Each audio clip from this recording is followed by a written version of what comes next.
Assalamualaikum warahmatullahi wabarakatuh. Waalaikumsalam warahmatullahi wabarakatuh. Alhamdulillahirabbil alamin wassalatu wassalamu ala asyrafil anbiya wal mursalin nabiyina Muhammadin wa alihi wa sahbihi wa man tabi'ahum bi ihsanin ila yaumiddin.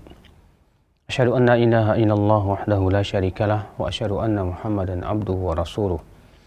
Qala Allah ta'ala fi kitabihil karim, ya ayyuhalladzina amanu taqullaha haqqa tuqatih wa la tamutunna illa wa antum muslimun, amma ba'd. Ayol ikhwah, kita melanjutkan kajian kita, yaitu kitab Fawaidul Fawaid. Kita melanjutkan faslun man arada uluwa bunyanih fa'alaihi bitawthiqi asasihi wa ihkamih wa shiddatil i'tinabih wa shiddatil i'tina'i bihi. Siapa yang ingin meninggikan bangunannya, hendaklah ia mengokohkan pondasi ya, dan memperkuatnya, dan betul-betul memperhatikan masalah pondasi ini. Fa innal bunyana ala qadri tawthiqil asasi wa ihkami. Karena bangunan itu kekuatannya sesuai dengan kekuatan ya pondasinya. Fal a'malu wad darajatu bunyan wa asasuhal iman. Amalan dan derajat adalah bangunan dan pondasinya adalah iman. Wa mata kana al-asasu wathiqan hamal al-bunyan wa tuli alaih. Ketika pondasi itu telah kokoh, telah kuat, ia akan dapat membawa bangunan tersebut sehingga bangunan itu bisa dibangun dengan tinggi dan kokoh juga. Wa idza tahaddama syai'un minal bunyan sahula tadarukuhu. Kalau bangunan itu ada yang sedikit rusak, maka mudah untuk diperbaiki.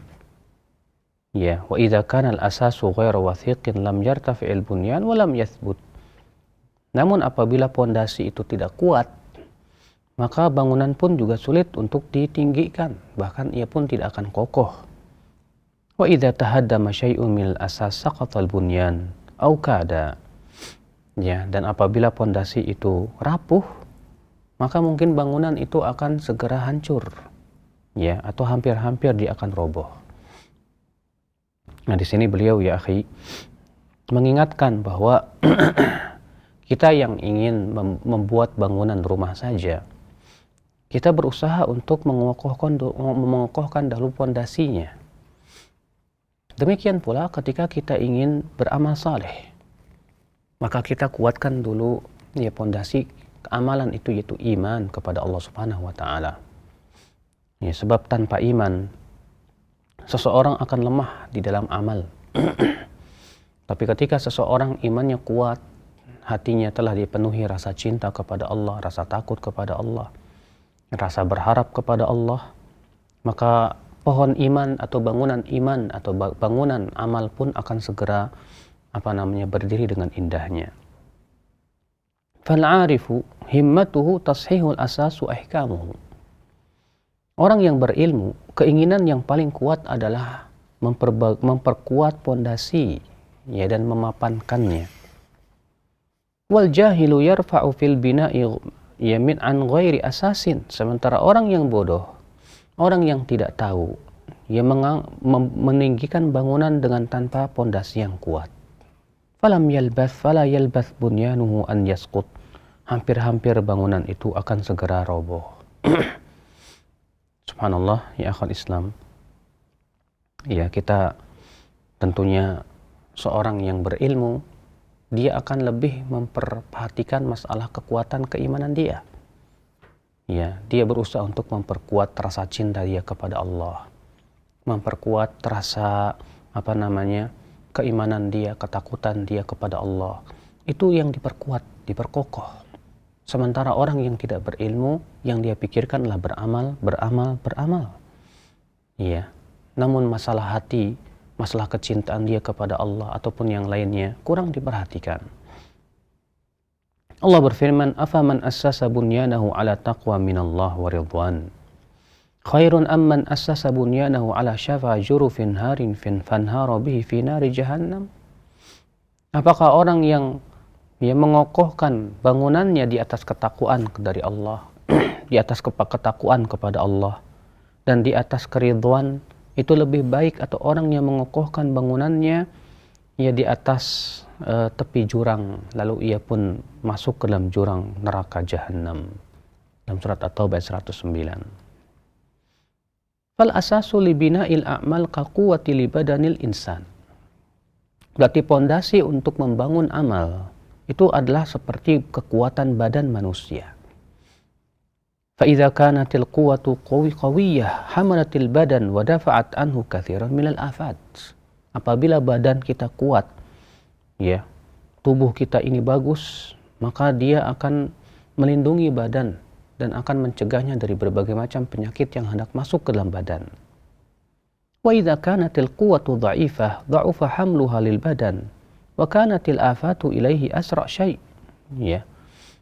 Dan apabila kekuatan badan itu lemah, maka badan pun akan lemah untuk mengangkat badannya. Ya, bahkan penyakit-penyakit pun akan mudah pula untuk masuk ke dalam badan. Fahmil bunyanaka ala quwwati asasil iman. Kalau begitu, kata beliau, bawalah bangunan amalmu itu di atas kekuatan pondasi keimanan. Fa idza tasha'atha syai'un min a'alil bina' wa sathihi kana tadaruku ashal 'alaika min kharabil asas. Sebab apabila bagian atap itu ada yang rusak, itu mudah untuk diperbaiki daripada apabila yang rusak itu adalah pondasinya, ya akhi. Wa hadzal asasu amran. Dan pondasi amal itu apa? Ada dua perkara, kata beliau. Apa itu? Al-awwal, yang pertama, sihatul ma'rifati billah wa amrihi wa asma'ihi wa sifatih. Kelurusan dalam mengenal Allah. Demikian pula mengenal perintahnya, nama-namanya, demikian pula sifat-sifatnya. Ya, berarti kita harus meluruskan pengenalan kita kepada Allah. Selama ini sudahkah kita mengenal Allah dengan sebenar-benarnya pengenalan, mengenal perintahnya, mengenal nama, demikian pula mengenal sifat-sifatnya. Watsani, yang kedua, tajridul inqiyadilah wali rasulihi duna masiwah. Memurnikan ketundukan kita kepada Allah dan Rasulnya, ya, tanpa yang lainnya. Ini adalah pokok yang kedua atau pondasi yang kedua. Betul-betul, ya, kita hanya tunduk kepada Allah dan Rasulnya. Ya, adapun yang lainnya, maka kita tunduk karena sesuai dengan perintah Allah dan Rasulnya. Adapun apabila tidak sesuai dengan perintah Allah dan Rasulnya, kita tidak tunduk kepadanya. Fahadha awthaqu asasin assasal abdu alaihi bunyanah. Ini adalah merupakan pondasi yang paling kokoh di mana seorang hamba, ya, mengokohkan pondasinya, pondasi bangunannya tersebut. Bihasbihi ya'talil bina aw ma syaa. Dengan kekuatan pondasi tersebutlah, ya, kekuatan bangunan pun akan teruji. Fahkimil asas wahfadil quwwah. Maka mapankan pondasimu dulu. Jaga kekuatannya. Wadum alal himyah. Kemudian teruslah penjagaan. Wastafriq idza zada bikal khiltu. Kemudian bersihkan sesuatu yang bisa merusak bangunanmu itu. Wal qasda. Dan bersikaplah tengah-tengah, jangan berlebihan dan jangan melecehkan. Waqad balagdal murad, jika kamu lakukan ini semua, kamu akan sampai kepada apa yang kamu inginkan. Wa illa famadamatil quwwatu dha'ifatan wal maddatul fasidatu mawjudatan wal istifragu ma'duman faqra'is salama 'alal hayati fa innaha qad adanatka bi sur'ati tawdi'i.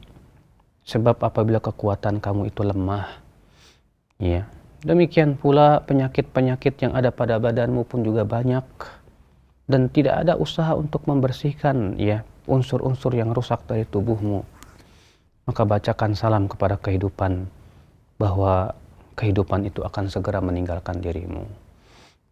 Ikhwatal Islam, a'azakumullah. Coba sebuah perumpamaan yang indah sekali. Ya, kesehatan amalan, kesehatan hati bagaikan adalah kesehatan badan kita. Ketika badan kita kuat, stamina kuat, insya Allah dia akan memperkuat, ya, badannya, sehingga pada waktu itu, ya kuat pula gerakannya. Akan tetapi ketika badan itu lemah, penyakit pun juga mudah masuk ke dalam tubuh kita. Maka di saat itu ikhwatal iman a'azzakumullah, ya kita pun akan lemah pula di dalam ya beramal saleh. Fa idza kamala al-bina'u fabayyidhu bihusnil khuluqi wal ihsani ilan nas.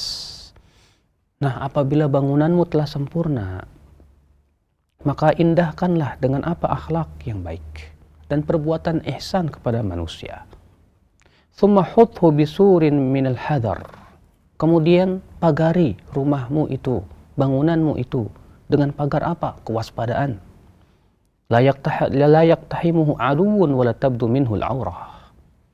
Ya, pagar kewaspadaan itu adalah jangan sampai musuh setan itu merusak ya kekuatan iman kita. Dan jangan sampai terlihat aurat kita. Thumma arkhil satur ala abwabih. Kemudian tinggikan satur penutupnya di atas pintu-pintunya tersebut. Thumma aqfilil babal a'zam bisukuti amma takhsha aqibatah. Kemudian kuncilah pintu yang paling besar, yaitu lidahmu, dengan cara diam dari apa yang kamu khawatirkan akan buruk akibatnya nanti. Thumma raqib lahu miftahan min dzikrillahi bihi taftahuhu wa tughliquhu. Kemudian ya kunci tersebut ya diiringi dengan kunci yang lain, yaitu berupa berzikir kepada Allah, di mana kunci itu akan membuka lidah dan menutupnya. Fa in fatahta bil miftah. Jika kamu membuka kunci, membuka pintu, kamu akan membuka dengan kunci. Dan kamu apabila menutupnya, kamu akan tutup dengan kunci berupa zikir kepada Allah Subhanahu wa taala tersebut. Fatakunu hina idzin qad banaita hisnan tahassanta fihi min a'daika. Sehingga pada waktu itu engkau telah membangun sebuah benteng yang kokoh yang engkau melindungi dirimu dari musuh-musuhmu. In atafa bihil aduwwu lam yajid minhu madkhala fayayasu minka.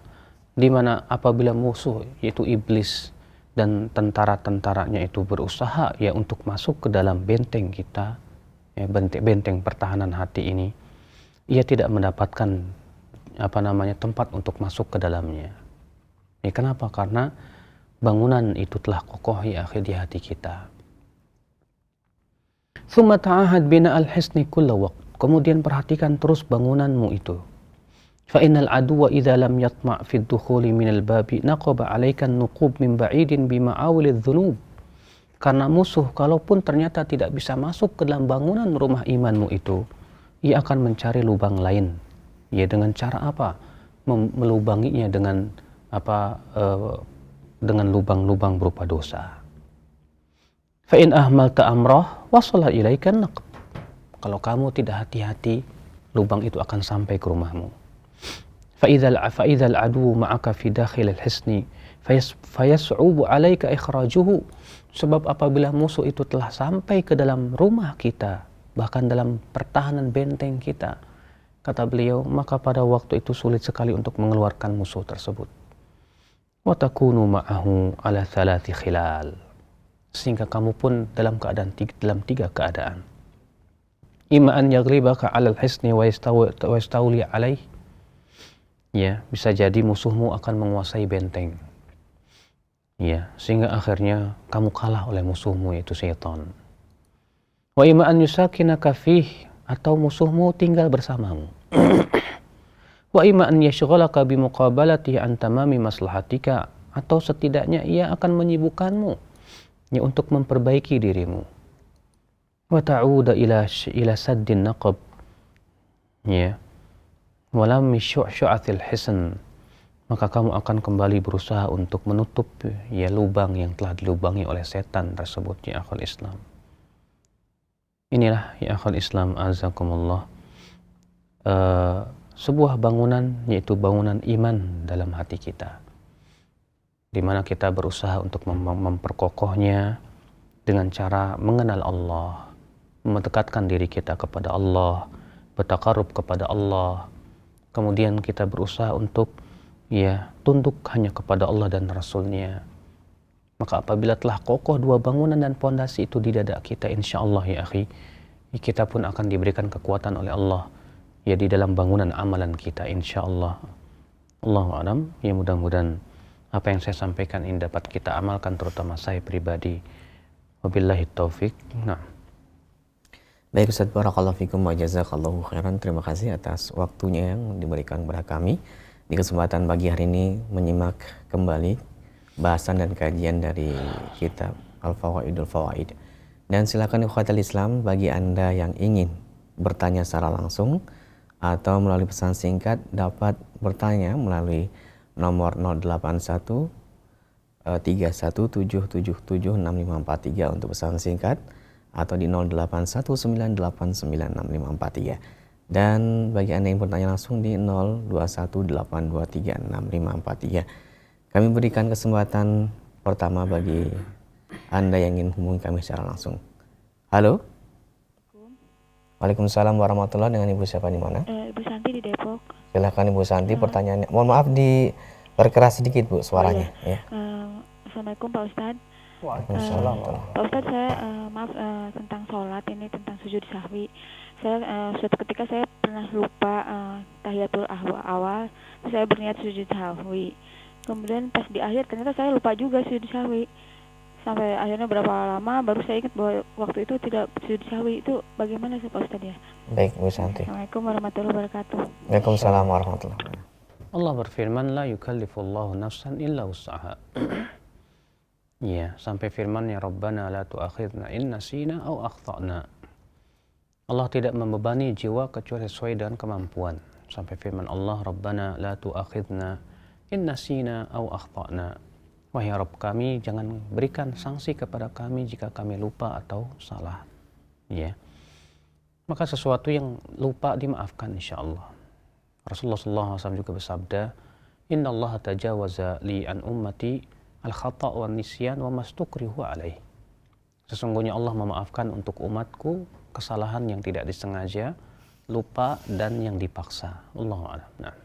Nah Ustaz, barakallahu fikum. Terima kasih atas jawabannya untuk Bu Santi yang bertanya tadi. Silakan yang berikutnya di belakang Ibu Santi. Kami tunggu di 0218236543. Pertanyaan kami harapkan berkesesuaian dengan pembahasan kita pada kesempatan pagi hari ini. Halo? Assalamualaikum. Waalaikumsalam warahmatullahi. Dengan Ibu siapa? Di mana? Ini Ustadz mengenai yang itu apa? Iman itu harus dibina dengan fondasi yang kuat. Ya. Itu bagaimana kiat-kiatnya? Terus soalnya gini Ustadz, seorang muslimah kan dia tidak terhindar dari namanya datang bulan. Nah, kalau saya kan kalau datang bulan itu lama Ustadz, positif 10 hari. Nah, jika kelamaan nggak sholat itu rasanya jiwa saya tuh hampa gitu. Terus suka apa ya, pokoknya merasa jauh gitu, serasa lepas itu. Nah, terus selama kita tidak sholat itu, amalan apa yang paling baik dan amalan apa yang bisa mendekatkan kita kepada Allah Subhanahu wa taala. Cukup Ibu? Iya. Iya. Terus ini apa itu?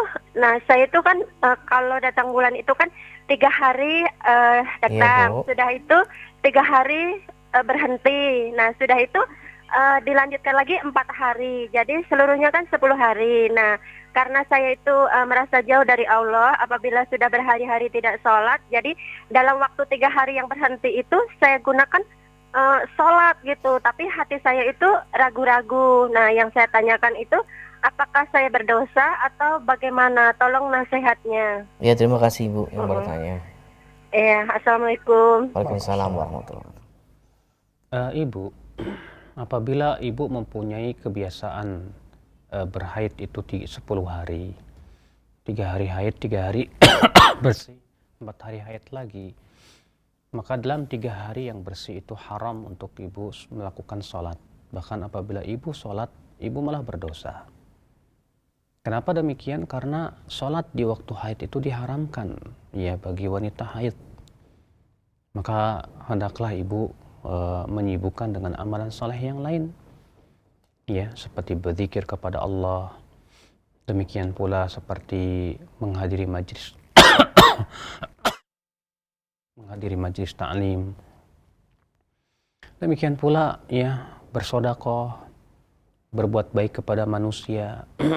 Masih banyak lain amalan-amalan saleh. Maka dari itu 3 hari yang ketika ibu bersih ini tetap tidak diperkenankan ibu untuk melaksanakan sholat. Kenapa? Karena ibu masih di dalam fase haid. Ya, walaupun itu bersih, tapi karena ini masalah masih fase haid, tetap tidak diperkenankan ibu untuk sholat pada waktu itu. Iya, wallahu a'lam. Nah, Ustaz. Barakallahu fikum wa jazakallahu khairan. Sedangkan untuk amalan-amalan bagi orang yang haid tentu masih banyak Ustaz ya. Betul. Sedekah dan sebagainya gitu. Betul. Ya. Ikhwatul Islam rahimani Allah wa iyyakum. Silahkan bagi Anda yang bertanya di 0218236543. Kami tunggu kembali, silahkan. Halo. Halo, Assalamualaikum. Waalaikumsalam warahmatullahi. Assalamualaikum Pak Ustadz. Waalaikumsalam. Saya mau nanya boleh ya? Ya silakan. Dari Ibu siapa, Bu? Dari Ibu Laila di Jawa Barat. Silakan Ibu. Gini Pak Ustadz, kan ini kan lagi bulan Maulid ya.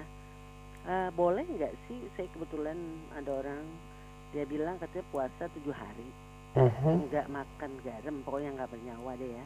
Ya. Saya sih pikir bagus untuk darah tinggi aja, nurunin penyakit ya. Baik. Tapi itu sebenarnya hukumnya apa sih? Terus udah gitu pokoknya 7 hari lah, dari hari kemarin tuh sampai hari Sabtu baru inilah biasanya mereka kayak maulidan gitu ya. Selamatan lah. Terus kalau soal iman ini saya juga nggak yakin ya, itu kan gimana, itu bid'ah apa gimana sih Ustaz? Baik Ibu. Kalau ini ya soal puasanya gimana, kalau soal iman ini juga gimana, setelah itu malam lagi itu ya. Baik Ibu. Baik Ibu. Saya boleh matiin? Iya, silakan Ibu. Ditunggu jawabannya dari Ustaz. Silakan.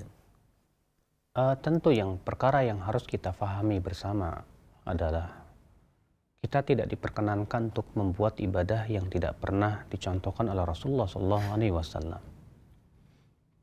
Rasulullah SAW ya hanya mensyariatkan kepada kita sholat puasa, yaitu puasa Senin dan Kamis.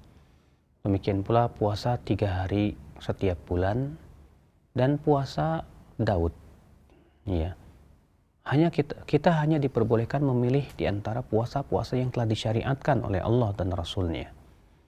Adapun membuat sebuah tata cara puasa atau ibadah, ya dengan puasa 7 hari, tidak boleh makan garam dan yang lainnya, ini syariat siapa? Bukankah agama ini milik Allah? Bukankah kita beribadah kepada Allah sesuai dengan apa yang Allah cintai dan ridhai? Bukan sesuai dengan syariat, dengan selera-selera kita.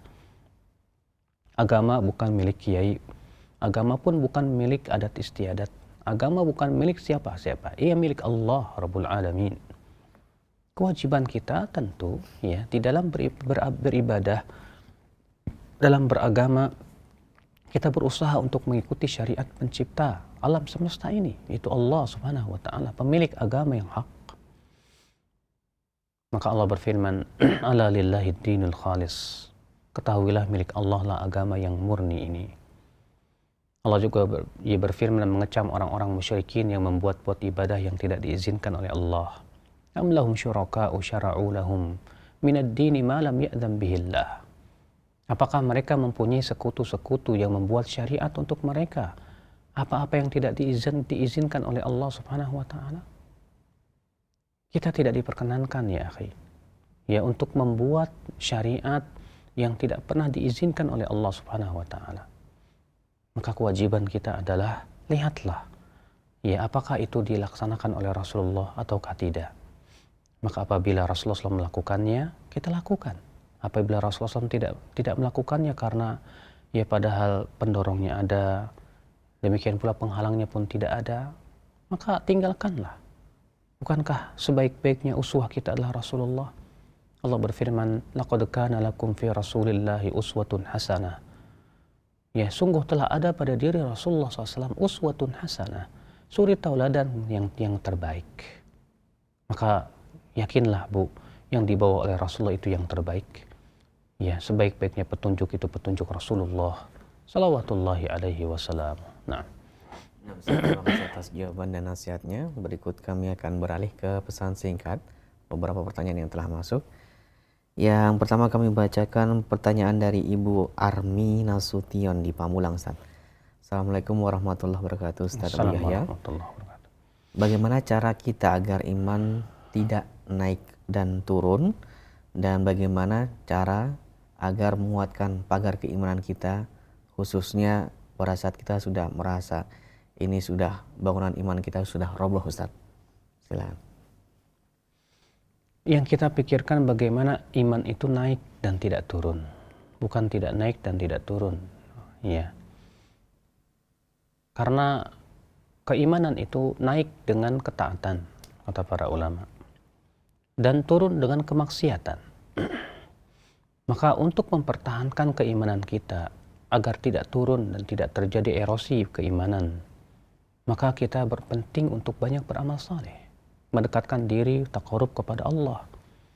Ya, kita banyak berzikir kepada Allah, kita banyak ya sholat, terutama sholat malam, demikian pula puasa-puasa sunnah, demikian pula membaca Al-Quran, kita banyak bersedekah. Ya, lalu kemudian kita tinggalkan maksiat-maksiat yang bisa melemahkan keimanan kita. Ya, kita berusaha untuk bertakwa kepada Allah, memperkuat rasa takut kita kepada Allah, sehingga pada waktu itu kita ya mampu mengerem ya syahwat kita, karena syahwat apabila kita tidak mempunyai remnya, sulit sekali untuk bisa meninggalkan perbuatan maksiat kepada Allah Subhanahu wa taala. Maka dari itu ya akhal Islam, ya, kita terus minta kepada Allah ya pertolongan dan bantuannya, sebagaimana Rasulullah SAW juga yang mengajarkan kita untuk berdoa, Allahumma inni ala dzikrika wa syukrika wa husni ibadatika. Ya Allah, bantu aku untuk senantiasa berzikir kepadamu, bantu aku untuk mensyukuri nikmatmu, dan bantu aku untuk memperbaiki ibadahku kepadamu. Doa yang sangat penting sekali, sebab kalau Allah tidak bantu kita, kita tidak akan mampu ya untuk menaati Allah Subhanahu wa taala dan mempertahankan keimanan ini. Allahu a'lam. Nah, Ustaz, terima kasih atas jawabannya, dan berikut kami bacakan kembali pertanyaan dari Ummu Lipa di Tasik yang bertanya, Ustaz, alhamdulillah kami sekeluarga sudah mengenal sunnah dan mempelajari sunnah ini serta mengamalkannya di lingkungan kita. Akan tetapi Ustaz, di lingkungan di mana kami tinggal ini, di sekelilingnya syarat dengan ibadah-ibadah yang tidak dicontohkan oleh Rasulullah SAW, dan menyebar di sini penganut salah satu aliran thariqah. Mohon nasihatnya Ustaz agar keimanan dan bangunan keimanan kami ini tidak goyah. Jazakallahu khairan. Silakan. Memang terkadang ketika kita tinggal di suatu tempat yang di situ banyak hal-hal yang tidak sesuai dengan yang kita inginkan, selalu mengeluh. Iya. Kalau kita tidak ingin mengeluh, silahkan Anda pindah ke tempat yang di situ ditegakkan padanya sunnah, sehingga tidak perlu lagi Anda berpikir galau ataupun yang lainnya. Tapi kalau memang Anda tidak mau pindah dan Anda ingin tetap di situ, berarti ya yang harus kita perhatikan adalah kita jangan lepas dari menghadiri kajian-kajian yang sunnah.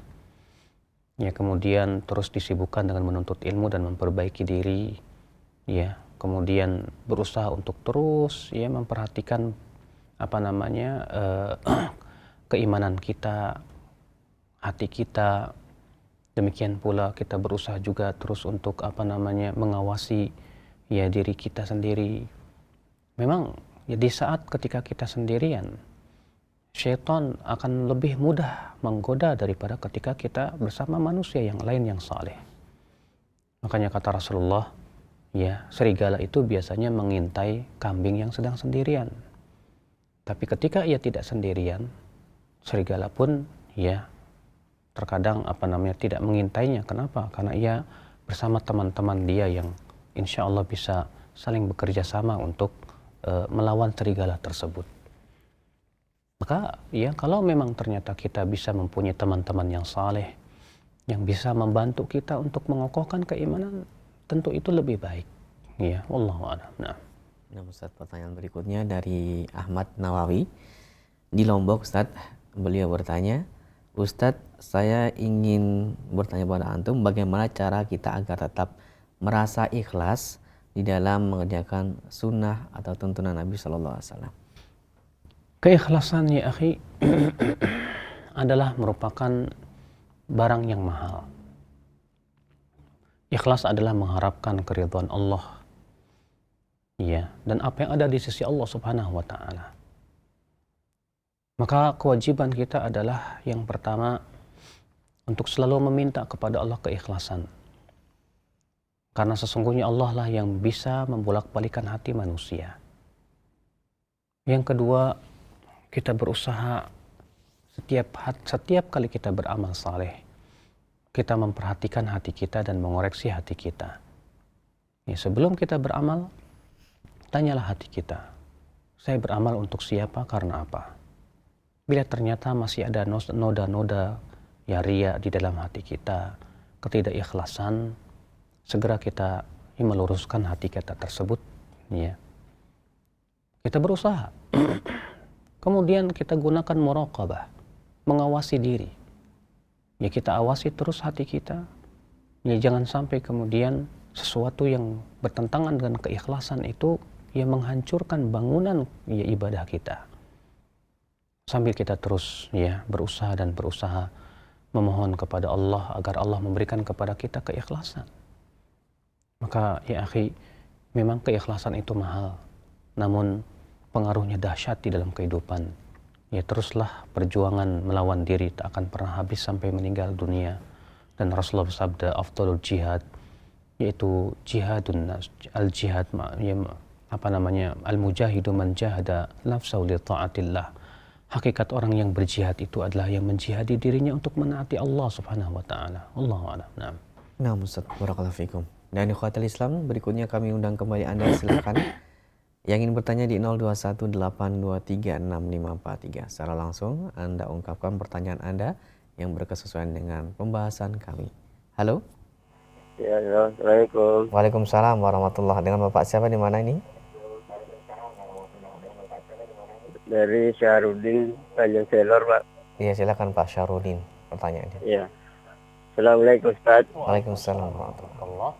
Ustaz, ini pertanyaan saya tentang berzikir selesai sholat berjamaah, Ustaz. Di sini kan ada di hadis Bukhari, di mana hadis ini menjelaskan bahwa setelah sholat berjamaah, kebiasaan Nabi SAW mengeraskan zikirnya. Yang saya tanya, Ustaz, ini bagaimana penjelasan hadis ini, Ustaz? Iya. Apakah kita wajib mengeraskan zikir kita setelah sholat berjamaah? Nah, terus yang kedua, Ustaz. Halo? Iya, silakan Bapak. Yang kedua saya tanyakan, saya kan alhamdulillah sekarang sudah mulai menerapkan sunnah. Tapi sepertinya di lingkungan saya tidak senang. Jadi apa sikap saya terhadap mereka, Ustaz? Mohon pencerahannya, Ustaz. Barakallahu fiik. Assalamualaikum warahmatullahi wabarakatuh. Waalaikumsalam warahmatullahi wabarakatuh. Ditunggu jawabannya. Silakan, Pak. Ini sebetulnya terjadi ikhtilaf para ulama tentang apakah disyariatkan mengeraskan suara berzikir setelah sholat atau tidak. Pendapat Imam Ahmad bin Hanbal mengatakan bahwa zikir setelah sholat itu disyariatkan dikeraskan. Ini berdasarkan riwayat Ibnu Abbas dalam riwayat Muslim yang disebutkan kana raf'us saut ya bitakbiri ba'da sholati ala ahdi Rasulillah sallallahu alaihi wasallam adalah mengangkat suara dengan berzikir ya setelah sholat. Itu ada pada zaman Rasulullah sallallahu alaihi wasallam. Dalam satu riwayat yang lain, kami dahulu ya mengetahui selesainya sholatnya Rasulullah SAW itu dengan takbir. Sehingga dijadikan dalil hadis ini oleh Imam Ahmad bin Hanbal ya bahwa ini menunjukkan disyariatkan untuk mengeraskan bacaan sholat. Ya, bacaan setelah sholat maksudnya. Sementara Al-Imam Syafi'i rahimahullah berpendapat bahwa berzikir setelah sholat itu disyariatkan dengan cara sir, tidak dikeraskan. Ini berdasarkan firman Allah Subhanahu wa taala, "Wadhkur rabbaka fi nafsika tadarruan wa khifatan wa dunal jahri minal qaul." Berzikirlah kepada Rabbmu, ya, pada dirimu dengan penuh tadarru dan rasa takut dan suara yang tidak dikeraskan. Kata Imam Syafi'i, pada asalnya ini adalah ayat merupakan yang menunjukkan kepada asal zikir, bahwa zikir pada asalnya tidak dikeraskan. Dan Imam Syafi'i rahimahullah menjawab dalil Imam Ahmad dengan mengatakan bahwa ya, perkataan Ibnu Abbas tersebut tidak menunjukkan bahwa zikir tersebut dilakukan oleh Rasulullah secara terus-menerus. Akan tetapi sebatas untuk mengajarkan saja. Ya, namun tidak terus-menerus. Kata Imam Syafi'i rahimahullah. Dan sebagian ulama mazhab Syafi'iyah juga menjawab bahwa perkataan Ibnu Abbas kana raf'us sauti, ia adalah mengangkat suara dengan zikir setelah sholat itu ada pada zaman Rasulullah. Ini mengisyaratkan bahwa itu ada pada zaman Rasulullah, namun di zaman para sahabat setelah Rasulullah meninggal dunia sudah tidak ada lagi. Ya, seakan-akan di situ ada isyarat ya bahwa mengangkat suara itu memang ada di zaman Rasulullah, namun tidak terus-menerus, sebatas untuk mengajarkan saja. Ya, kenapa? Karena asal dalam zikir adalah tidak dikeraskan, dan pendapat inilah yang saya condong kepadanya, ya, bahwa zikir setelah sholat itu disyariatkan untuk tidak dikeraskan, namun boleh dikeraskan sekali-kali apabila di mimbabi ta'lim, itu untuk mengajarkan kepada manusia. Adapun pertanyaan Bapak yang kedua, maka tetaplah Bapak bersikap dengan masyarakat dengan sikap yang baik. Tetaplah berakhlak dengan akhlakul karimah. Tersenyumlah kepada mereka. Ya, bergaullah dengan pergaulan yang baik. Berta'awunlah, saling tolong menolonglah dalam perbuatan kebaikan dan ketakwaan. Ya. Tetap ya Bapak untuk bersabar menghadapi gangguan-gangguan mereka.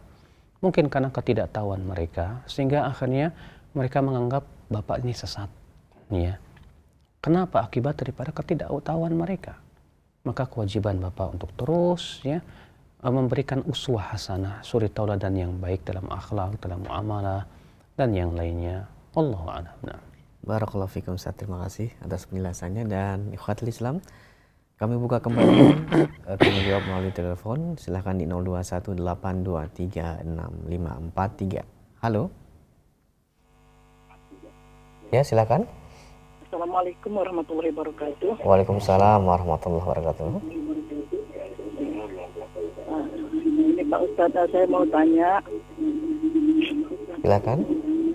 Tadi masalah puasa Senin Kamis dengan puasa pertengahan bulan. Mohon maaf Ibu, dikecilkan terlebih dahulu monitor atau suara televisinya Ibu. Dikecilkan televisinya. Dan puasa pertengahan bulan. Jadi kalau kita sudah memilih puasa pertengahan bulan, kita tidak perlu lagi puasa Senin Kamis, begitu Pak Ustadz. Satu. Kedua Pak Ustadz begini. Ada anak saya dahulunya kerja di bank fungsional. Jadi alhamdulillah sudah hampir 1 tahun dia resign, tinggalkan karena kami selalu mendengar pengajian sunnah ini Pak Ustadz. Tapi yang saya tanyakan, sebelum dia berhenti dulu, ada ponakan yang masuk ke bank fungsional ini atas bantuan dia Pak Ustadz. Nah, jadi kemudian sekarang kami setelah resign anak kami suruh meninggalkan, mereka belum mau. Jadi apakah kami ikut berdosa dengan membantunya dulu, pernah membantu untuk masuk ke bank fungsional itu Pak Ustadz? Cukup? Pertanyaan kami itu aja Pak Ustadz, apakah kami berdosa? Kami sudah membilang tinggalkan. Itu riba, kami bilang itu aja Pak Ustadz. Assalamualaikum warahmatullahi wabarakatuh. Waalaikumsalam warahmatullahi wabarakatuh. Ketidaktahuan kita terdahulu mudah-mudahan dimaafkan oleh Allah. Iya. Adapun setelah kita tahu sekarang bahwa itu perkara yang tidak diperbolehkan dan kita juga sudah resign dan kita sudah bertaubat kepada Allah, maka itu semoga menggugurkan dosa-dosa kita. Kewajiban kita hanya sebatas memberitahu saja kepada orang yang pernah kita bantu bahwa itu ternyata riba atau setidaknya berinteraksi dengan riba, ya. Sedangkan bahaya riba itu sangat besar sekali. Ya, sebagaimana sabda Rasulullah, la'anallahu akila riba wa mukilah wa syahidaihi wa katibah. Ya, semoga Allah melaknat pemakan riba dan yang bertransaksi dengan riba, dua saksi riba dan yang menulisnya. Kata Rasulullah, hum sawa, semuanya sama, mendapatkan laknat Allah Subhanahu wa taala. Adapun yang pertama tadi apa tadi ya? Mengenai puasa, Ustaz, apabila kita sudah berpuasa Senin Kamis atau berpuasa Daud, apakah tatkala kita sudah puasa tengah bulan kita tetap mengerjakan puasa Daud seperti itu, Ustaz? Puasa pertengahan bulan itu 3 hari, 13, 14, 15. Maka ketika kita melakukan 13, 14, 15 dan bertepatan dengan Senin atau Kamis, maka tidak mengapa kita double niat, ya. Kita niatkan untuk puasa Senin juga dan juga sekaligus misalnya bertepatan dengan tanggal 13. Maka ini pendapat jumhur ulama yang mengatakan diperbolehkannya menjamak dua ibadah yang bersifat sunnah. Iya, maka misalnya sholat sunnah, dua sholat sunnah digabungkan, seperti misalnya sholat sunnah qobliyah subuh dengan sholat sunnah istikharah. Maka demikian pula puasa pun bisa kita gabungkan, ya. Kita gabungkan misalnya puasa Senin dengan puasa Ayyamul Bid misalnya. Wallahu a'lam. Nah. Baik, terima kasih atas jawabannya, dan berikutnya kami berikan kembali kesempatan bagi Anda yang ingin menghubungi nomor kami di 0218236543. Halo. Silakan. Halo, dengan siapa di mana? Kita berikan kesempatan telepon yang lainnya. Silahkan bagi Anda yang ingin menghubungi kami, persiapkan diri Anda untuk bertanya. Kemudian sebutkan nama, juga alamat, dan pertanyaan yang Anda sampaikan berkesesuaian dengan pembahasan kami di kesempatan pagi hari ini. Silahkan kesempatan yang berikutnya. Masih terputus. Kami berikan kesempatan kembali di 0218236543. 0218236543. Halo. Halo, Assalamualaikum. Waalaikumsalam warahmatullahi. Dengan Bapak siapa di mana? Dengan Bapak Hendri di Pontianak, Ustaz. Bapak Hendri, mohon maaf dikecilkan terlebih dahulu televisinya, monitornya, suaranya dikecilkan terlebih dahulu. Ya, silahkan. Ustaz, saya mau bertanya, Ustaz. Silakan. Dulu saya pernah bekerja di suatu koperasi, Ustaz. Iya. Dan sudah lama saya resign dari sana. Jadi saya meninggalkan hutang di sana, dan jumlah itu cukup besar, Ustaz. Baik. Jadi untuk membayar hutang itu saya disarankan oleh teman untuk menggadaikan sertifikat, dan saya tahu itu riba, Ustaz. Jadi bagaimana kiat-kiat saya agar bisa membayar hutang itu, Ustaz? Dan jalannya hanya sertifikat itu, Ustaz. Baik, Bapak, cukup pertanyaannya. Dan satu lagi, Ustaz, yang tentang pembahasan tadi yang Ustaz bilang harus diam itu bagaimana ya, Ustaz, ya? Dan ya, cukup itu, Ustaz. Iya. Jazakallahu khair. Oh, iya. Silakan, Ustaz. Mungkin penjelasan saya di dalam kajian tadi tidak disimak secara lengkap, ya. Saya jelaskan tadi bahwa diam yang dimaksud di situ adalah diam dari hal-hal yang bisa atau yang kita khawatirkan akan buruk akibatnya. Ya, itu yang dimaksud dengan diam. Diam bukan berarti kita diam saja, tidak mau berbicara sama sekali, tidak. Ya, justru berbicara di dalam kebaikan itu adalah perkara yang sangat dianjurkan sekali. Berzikir kepada Allah, baca Quran, dan yang lainnya.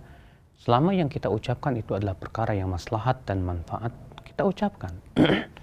Tapi ketika hal seperti itu bisa merusak akhirat kita, atau yang kita khawatirkan itu akan bisa merusak akibat nanti, maka lebih baik kita diam. Adapun tentang masalah hutang tadi bisa ditanyakan ke ustadz lain ya, dalam kajian Dr. Erwandi mungkin ya. Allahu a'lam. Nah. Barakallahu fikum Ustaz, terima kasih atas jawabannya. Dan berikutnya kami akan beralih ke pesan singkat. Silahkan ukhatul Islam yang ingin bertanya melalui pesan singkat di 081 31896543. Kami ulang kembali di 0813177776543. Berikutnya ukhatul Islam kami bacakan dari Abu Fauzan yang bertanya, Ustadz, bila pagar iman kita banyak lubangnya, prioritas yang mana yang harus kita tutup terlebih dahulu? Jazakallahu khairan. Tentu yang paling berbahaya karena ya keburukan itu bertingkat-tingkat. Maka apabila di sana ada yang paling berbahaya yang berhubungan dengan masalah akidah, keimanan, ini dulu yang harus kita perbaiki. Ya, karena itu adalah merupakan pondasi, dan mempertahankan pondasi itu lebih ya kita perhatikan. Maka ini yang kita harus pilih dan pilah mana yang harus diperbaiki terlebih dahulu. Tentu adalah yang paling terpenting dulu masalah keyakinan, masalah akidah ya kepada Allah Subhanahu wa taala. Lalu kemudian lihat setelah itu yang penting lagi, yang terpenting lagi, yang terpenting lagi. Ya. Nah, disinilah kita akan terlihat kefakihan kita di dalam menyelesaikan perkara seperti ini. Makanya kata para ulama, orang yang fakih bukanlah orang yang bisa membedakan halal dan haram. Akan tetapi hakikat orang yang fakih yang mengetahui derajat kehalalan dan derajat keharaman. Ya, sehingga kita mengetahui mana yang harus didahulukan dan mana yang ya kita akhirkan. Allahu a'lam. Baik Ustaz, terima kasih atas penjelasannya. Dan berikutnya kami bacakan pertanyaan dari Ibu Evi di Bandung. Assalamualaikum warahmatullahi wabarakatuh. Bagaimana cara membentengi diri dari rasa ujub, Ustaz? Silakan. Membentengi diri dari rasa ujub tiada lain adalah dengan sering menangisi kesalahan diri kita dan mengingat kekurangan-kekurangan diri kita. Ujub muncul ketika kita sibuk dengan memikirkan kelebihan diri kita. Yang kita ingat adalah kelebihan-kelebihan kita, bahwasanya kita ini diberikan oleh Allah kelebihan. Sehingga pada waktu itu kita pun merasa bangga dengan kelebihan yang ada pada diri kita. Tapi ketika kita menyibukkan diri kita ya dengan mengingat kesalahan kita, kekurangan kita, insya Allah itu adalah keselamatan. Oleh karena itulah ada seorang sahabat yang bernama Uqbah bin Amir berkata kepada Rasulullah, ya Rasulullah, man najah? Wahai Rasulullah, apa itu keselamatan wahai Rasulullah? Apa kata Rasulullah? Ya, amsik alaika lisana, keselamatan itu kamu tahan lidahmu. Kemudian wabki ala khati'atik, tangisi kesalahanmu sendiri itu. Ya, tangisi dosa-dosamu. Ingat akan kekurangan-kekuranganmu. Ingat akan dosa-dosamu. Ketika kita sibuk dengan menangisi diri sendiri, maksudnya menangisi kesalahan kita, dosa-dosa kita, kita pun juga mengetahui tentang kekurangan jiwa kita. Maka hal seperti ini insya Allah akan membawa kita kepada ketawaduan dan membuang jauh-jauh daripada rasa angkuh. Demikian pula rasa ujub dalam hati kita. Wallahu a'lam. Nah. Baik Ustaz, terima kasih. Dan pertanyaan selanjutnya dari Anissa di Lombok yang bertanya, Ustaz, Assalamualaikum. Mohon penjelasannya tentang ciri iman yang sempurna yang ada pada diri manusia. Jazakumullahu khairan. Iman yang sempurna ketika pelakunya telah berhasil melaksanakan kewajiban dan menjauhkan larangan-larangan. Ya, karena ketika pohon iman yang wajib itu telah ia pelajari, ia telah pelihara. Demikian pula hal-hal yang bisa mengurangi kesempurnaan iman berupa maksiat-maksiat itu ia telah tinggalkan. Maka itu menunjukkan imannya telah sempurna. Tapi ketika ia masih meninggalkan sebagian kewajiban, atau ia mendatangi larangan-larangan, maka itu menyebabkan pohon imannya telah tidak sempurna lagi. Maka tentu disinilah ya bahwa kesempurnaan iman akan diraih di saat kita memelihara kewajiban-kewajiban iman dan meninggalkan hal-hal yang bisa merusak keimanan berupa maksiat-maksiat kepada Allah. Wallahu a'lam. Nah. Baik Ustaz, barakallahu fikum wa jazakallahu khairan. Dan berikutnya kami undang kembali, silahkan bagi Anda yang ingin bertanya langsung menghubungi kami di 0218236543. Halo. Assalamualaikum. Waalaikumsalam warahmatullahi wabarakatuh. Dengan siapa? Di mana? Aisyah di Riau. Silakan pertanyaannya Ibu.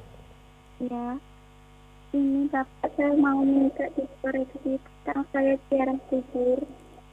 Karena ibu saya kan baru meninggal. Ya.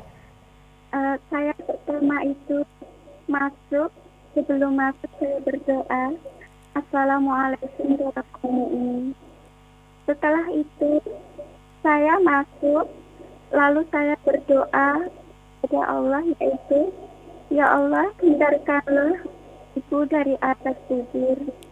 Lalu kosonglah kuburan ibu dan berilah cahaya kuburan ibu. Mohon maaf Ibu, mohon maaf kurang bisa begitu kita tangkap pertanyaan Ibu dengan jelas. Diperjelas dan dipersingkat Ibu ya pertanyaannya, silakan. Ya. Akan dia kubur ibu, saya takut berbuat kesalahan. Iya. Saya masuk, sebelum masuk saya berdoa Assalamualaikum warahmatullahi wabarakatuh.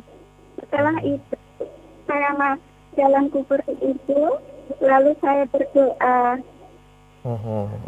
Terus itu setelah itu saya mengambil tanah satu genggam di atas kuburan ibu, lalu saya taburkan di atas kuburan ibu. Ya. Setelah tidak itu. Ya. Sudah itu saya. Ya. Assalamualaikum warahmatullahi wabarakatuh. Waalaikumsalam warahmatullahi wabarakatuh. Cukup panjang pertanyaannya. Silakan. Adalah Rasulullah Shallallahu Alaihi Wasallam suatu malam diperintahkan oleh Allah untuk ziarah kubur. Maka Rasulullah Shallallahu Alaihi Wasallam pun datanglah ke Baqi.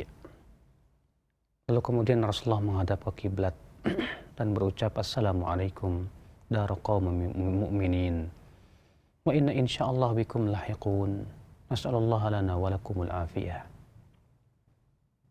Dan Rasulullah Shallallahu Alaihi Wasallam hanya sebatas mendoakan. Ya, tidak beliau mengambil tanah-tanah kuburan, tidak pula membawa bunga-bunga untuk ditaburkan. Ya, tidak pula ada ritual-ritual seperti membacakan Al-Quran di sisi kuburan. Semua itu tidak pernah dilakukan oleh Rasulullah SAW ketika berziarah kubur. Maka tentu sebaik-baiknya petunjuk adalah petunjuk Rasulullah SAW.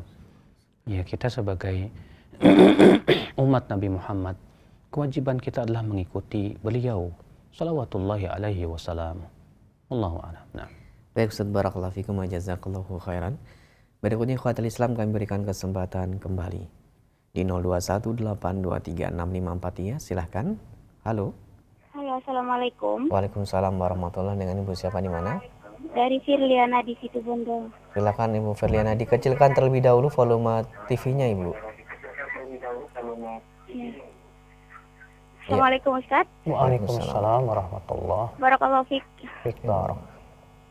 Iya. Ini kan di sini kan banyak peringatan tentang perayaan bulan Maulid. Yang dipegang pada para ustadz-ustadz di sini, laulaka, andaikan tidak ada engkau Muhammad, kami tidak mungkin menciptakan bumi dan langit. Terus yang kedua, katanya Rasulullah itu sukanya pakai baju merah. Apa benar ini Ustadz? Syukron atas jawabannya. Wa jazakallahu khair. Assalamualaikum warahmatullahi wabarakatuh. Waalaikumsalam warahmatullahi wabarakatuh. Ya, riwayat walaulak. Ya, kalau bukan karena kamu hai Muhammad, aku tidak akan menciptakan langit dan bumi. Dikatakan oleh Imam Al-Ajuruni, la aslalah, tidak ada asalnya sama sekali. Ya, bahkan itu perbuatan ya kaum tasawuf. Itu bukan sabda Rasulullah SAW sama sekali. Ya, itu adalah dusta atas nama Rasulullah Sallallahu Alaihi Wasallam. Adapun memakai baju merah, betul dilakukan oleh Rasulullah Sallallahu Alaihi Wasallam. Ya, namun untuk dikatakan beliau Rasulullah sangat suka warna merah, tidak demikian keadaannya. Justru pakaian yang paling Rasulullah sukai adalah warna putih. Bahkan Rasulullah menganjurkan kita untuk memakai pakaian warna putih dan menjadikannya sebagai kain kafan. Ya. Akan tetapi Rasulullah sekali-kali atau dalam beberapa riwayat disebutkan beliau memakai baju merah.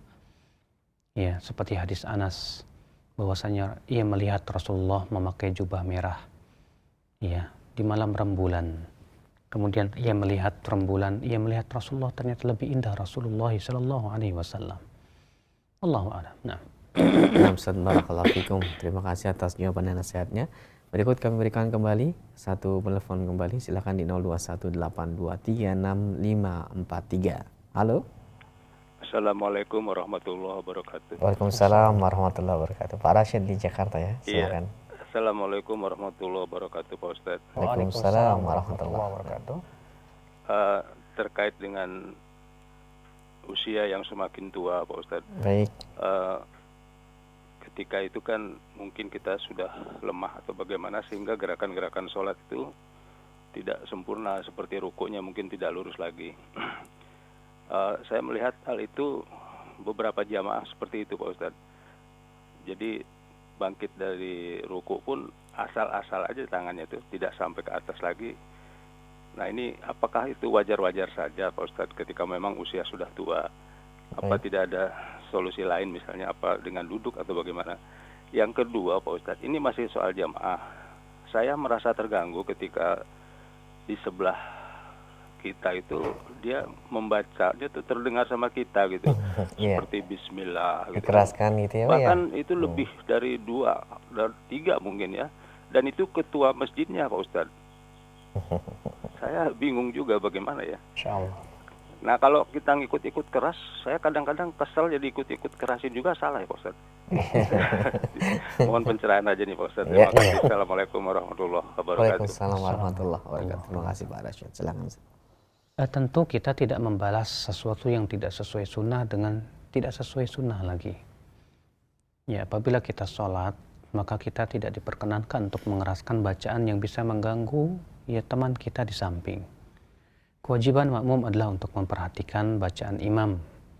Ya Allah Ta'ala berfirman, wa idza quri'al Qur'anu fastami'u lahu ansitu la'allakum turhamun.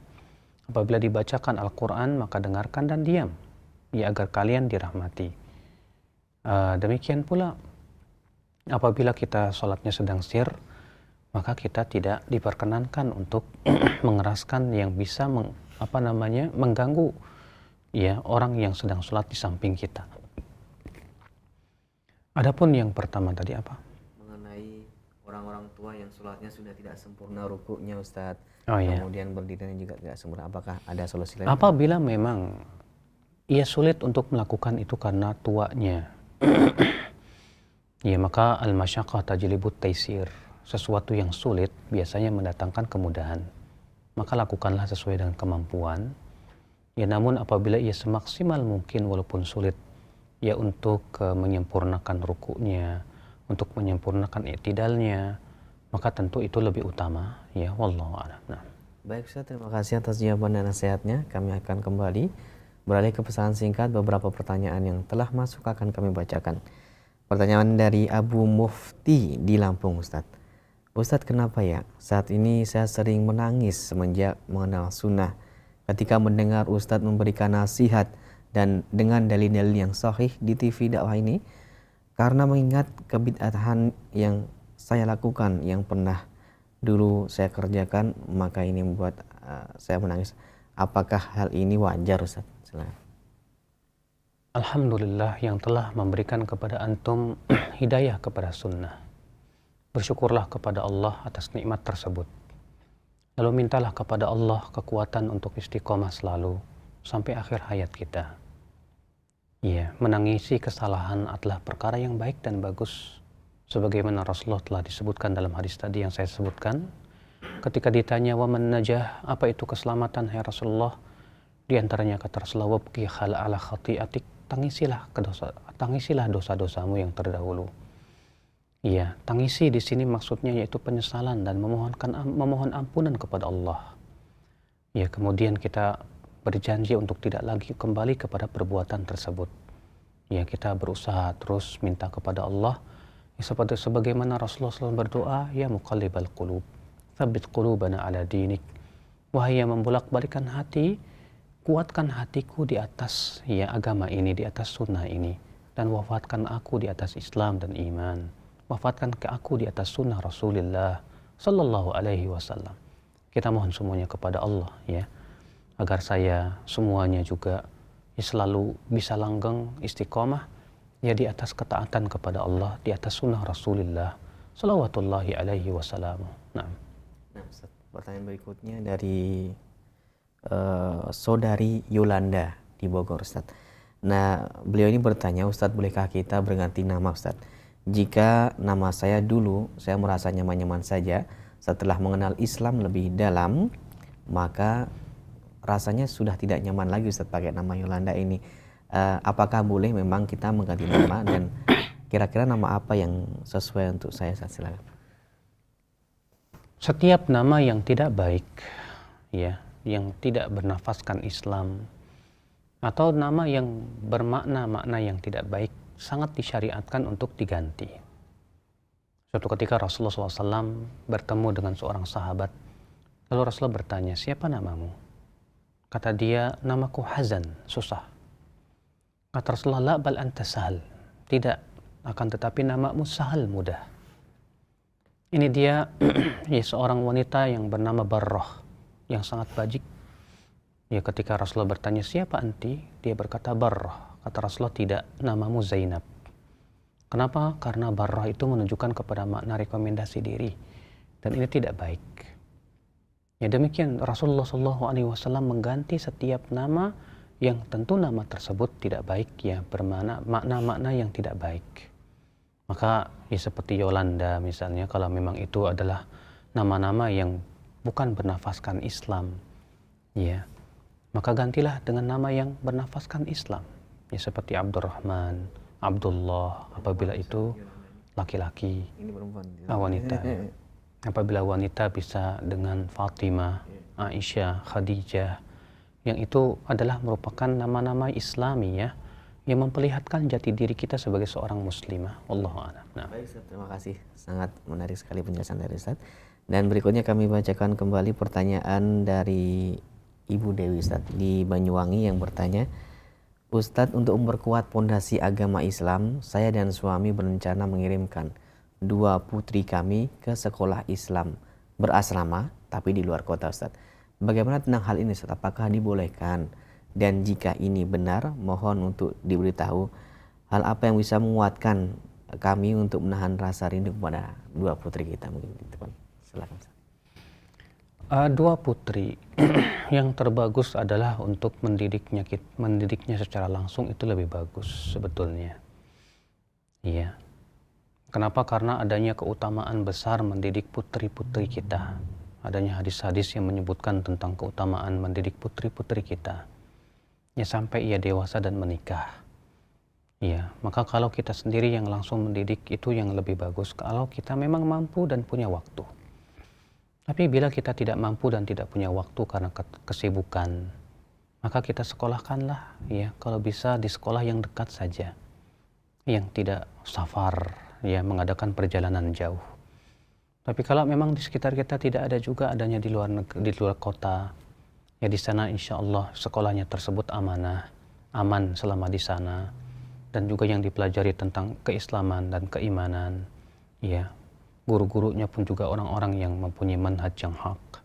Silahkan, ya, untuk apa? Untuk kebaikan putri kita. Karena orang tua yang sayang kepada anak adalah orang tua yang berpikir bagaimana untuk kebaikan anaknya kelak di masa depan nanti. Ya, ini dia Nabi Ya'qub alaihissalatu wassalam. Ya, ketika hendak meninggal dunia dikumpulkan anak-anaknya, lalu Nabi Ya'qub berkata, "Ma ta'buduna min ba'di?"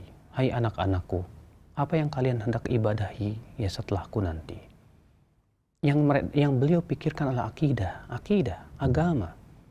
Maka orang tua yang sayang kepada anak lebih memperhatikan akidah dan agama seorang anak daripada materi kekayaan dunia. Karena rezeki telah ditetapkan oleh Allah Rabbul Izzati wal Jalala. Maka ibu, ya, bila memang itu adalah jalan yang terbaik, bersabarlah. Insya Allah ini untuk kepentingan anak ibu, ya, setelah mereka dewasa. Ya, adapun kerinduan ibu bisa ibu lakukan dengan cara mengunjunginya, ya, secara berkala, ya. Kemudian doakan mereka supaya mereka menjadi anak-anak yang salihat dan berhasil, yang kelak mereka akan memperjuangkan agama Allah memperjuangkan sunnah Rasulullah salawatullahi alaihi wasallam. Nah. Baik Ustaz, barakallahu fikum. Pertanyaan berikutnya Ustaz kami bacakan dari Ibu Mukminah yang bertanya, Ustaz, saya pernah mengalami kegoncangan akidah Ustaz, akibat dari memikirkan zat Allah. Hampir-hampir saya menjadi gila. Tapi saat ini alhamdulillah saya merasa lebih dekat dengan Allah. Tapi Ustaz, terkadang masih dalam hati ini memikirkan zat Allah dan terpleset. Lalu saya membaca ta'awud dan beristighfar. Mohon nasihatnya Ustaz agar hal semacam ini tidak mengganggu pikiran saya. Itu akan selalu hadir suatu ketika. Kenapa? Karena syaitan berusaha untuk menggoda dan menyesatkan kita. Ya, Imam Muslim meriwayatkan Rasulullah SAW sabda, "Ya'ti syaitanu ila ahadikum faqala man khalaqa kadza, man khalaqa kadza." Ya, thumma qala man khalaqallah. Ya. Setan akan datang kepada salah seorang dari kamu.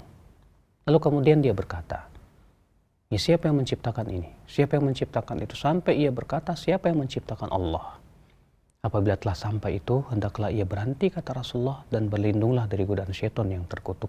Ucapkan amantu billah. Insya Allah dengan seperti itu akan dihilangkan oleh Allah Subhanahu wa Ta'ala. Ya. Dan terkadang karena kita memikirkan zat Allah, ya, dengan akal-akal kita, pastilah itu menjadi sebuah pintu yang sangat baik bagi syaitan. Dan harus diingat, tidak mungkin akal kita memikirkan zat Allah. Dan Allah tidak akan mungkin bisa dipikirkan oleh pikiran kita. Kenapa? Karena kita tidak pernah melihat Allah. Kita tidak pernah bisa memikirkan zat Allah. Kewajiban kita adalah melihat dan memikirkan makhluk-makhluk Allah untuk berdalil akan adanya Allah dan kekuasaannya dan sifat-sifatnya tentunya. Iya. Maka dari itu disebutkan dalam sebuah athar, tafakkaru fi khalqillah. Pikirkanlah makhluk-makhluk Allah dan jangan kamu memikirkan zat Allah Subhanahu wa Ta'ala, karena kita tidak akan bisa memikirkannya sama sekali. Ya, untuk memikirkan makhluk-makhluk saja terkadang kita sulit untuk memikirkan hakikat zatnya. Cobalah pikirkan hakikat malaikat dan zatnya. Mampukah kita memikirkannya? Cobalah kita pikirkan hakikat zat iblis. Mampukah kita memikirkannya? Bila itu makhluk, ya, tidak mampu kita pikirkan bagaimana pencipta makhluk, Rabbul Izzati wal Jalalah. Namun demikian, ya, syaitan itu berusaha untuk memberikan was-was dalam hati kita. Ada seorang sahabat dan para sahabat berkata, wahai Rasulullah, kami mendapatkan dalam diri-diri kami yang terasa berat di hati kami. Ya, berat sekali di hati kami, hai Rasulullah, untuk kami ucapkan. Kata Rasulullah, awajadtumu, apa kalian telah mendapatkan dalam hati-hati kalian? Ya, kata para sahabat, benar hai Rasulullah. Kata Rasulullah, dzaka sarihul iman. Itu menunjukkan kebeningan iman. Artinya ketika hati kita menolak dan hati kita tidak menyukai itu, hati kita berusaha untuk melawannya, itu menunjukkan akan kebeningan hati kita. Iya, wallahu a'lam. Nah, Ustaz, barakallahu fikum. Dan berikutnya kami bacakan kembali pesan singkat Ustaz dari Abu Rafi yang bertanya, Assalamualaikum warahmatullahi wabarakatuh. Bagaimana kami sebagai orang tua bisa menyiapkan pendidikan dan pondasi untuk anak-anak kita, anak-anak saya SD dan SMP, khususnya dalam pondasi keimanan Ustaz. Jazakallahu khairan. Tentunya memang butuh kepada usaha. Ya, dan itu tidak mudah untuk mendidik seorang anak, ya, di atas keimanan kepada Allah dan Rasul-Nya. Maka kita berusaha untuk mendidik mereka dengan yang pertama, dengan cara sering bertanya kepada anak tentang siapa pencipta kita. Yang kedua, memberikan praktek yang baik tentang ibadah kepada Allah Subhanahu wa Ta'ala. Yang ketiga, memberikan suri tauladan, ya, uswah hasanah kepada anak-anak kita. Kemudian kita memberikan kepada dia lingkungan yang baik, yang ia bisa tumbuh dengan teman-teman yang saleh, yang sama-sama, ya, beribadah kepada Allah, menutup aurat. Dan kemudian kita sekolahkan di sekolah-sekolah yang memperkenalkan dia kepada Allah, ya, menjadikan dia tahu siapa dirinya, tahu siapa penciptanya, siapa nabinya, apa agamanya. Maka dengan hal-hal seperti ini, insya Allah ya, membantu dia untuk tumbuh di atas ketaatan dan ketakwaan. Semoga yang saya sampaikan ini bermanfaat, ya. Dan kita mohon kepada Allah, mudah-mudahan di hari ini dan hari-hari berikutnya sampai meninggal dunia, kita senantiasa diberikan oleh Allah rahmat dan kasih sayangnya. Subhanakallah bihamdik, asyhadu an la ilaha illa ant, astaghfiruka wa atubu ilaik. Wassallallahu ala nabiyyina Muhammadin wa alihi wa sahbihi wasallam.